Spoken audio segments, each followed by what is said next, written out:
Mind makers पर आपका स्वागत है। मैं हूं धीरज कुमार और आज बात करेंगे प्रवासी भारतीय दिवस के बारे में। साल 2004 में आशुतोष गोवारिकर द्वारा निर्देशित फिल्म स्वदेश सबको याद होगी, जिसमें शाहरुख खान ने एक एनआरआई साइंटिस्ट की भूमिका निभाई थी।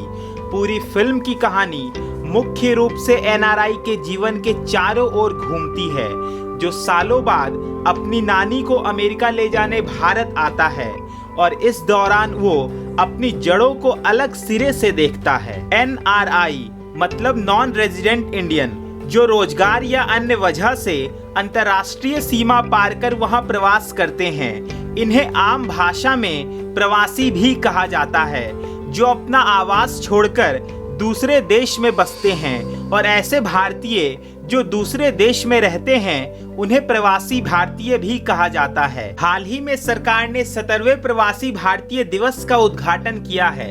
ये समारोह 8 से 10 जनवरी तक इंदौर में आयोजित किया गया था। बता दें कि प्रवासी भारतीय दिवस सम्मेलन का इस बार का विषय है प्रवासी अमृत काल में भारत की प्रगति में भागीदार।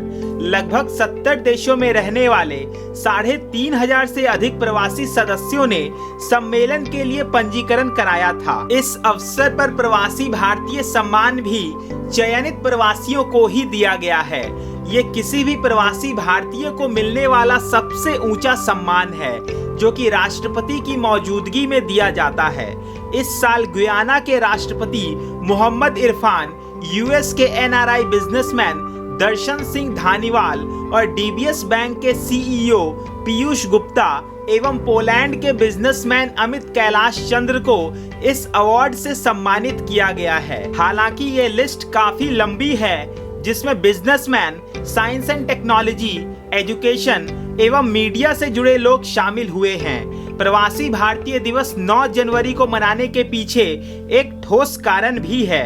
9 जनवरी सन 1915 को गांधी जी अपना 22 वर्ष का संघर्षशील प्रवास काटकर भारत वापस आए थे। इसी कारण हम 9 जनवरी को प्रवासी भारतीय दिवस मनाया करते हैं। इन प्रवासी भारतीयों द्वारा निर्मित किए गए नेटवर्क को भारतीय डायस्पोरा भी कहा जाता है। ये लोग विश्व भर में विभिन्न भूमिकाएं निभाकर अपना योगदान देते हैं। प्रवासी भारतीय दिवस के कारण ही बाकी देशों में भी भारतीय संस्कृति और जीवन शैली का प्रसारण मुमकिन हो पाता है। संयुक्त राज्य की एक रिपोर्ट के मुताबिक प्रवासी भारतीयों की संख्या लगभग 15 मिलियन के आसपास है, यानी कि 1.5 करोड़।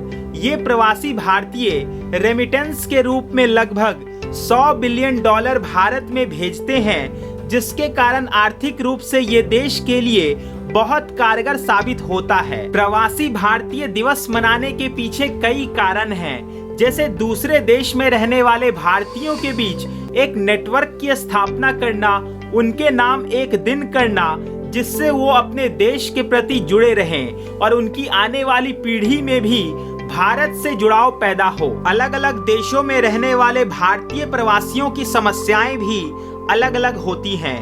उन्हें किसी एक स्तर पर लाकर हल कर पाना सरकार की सबसे बड़ी चुनौती होती है।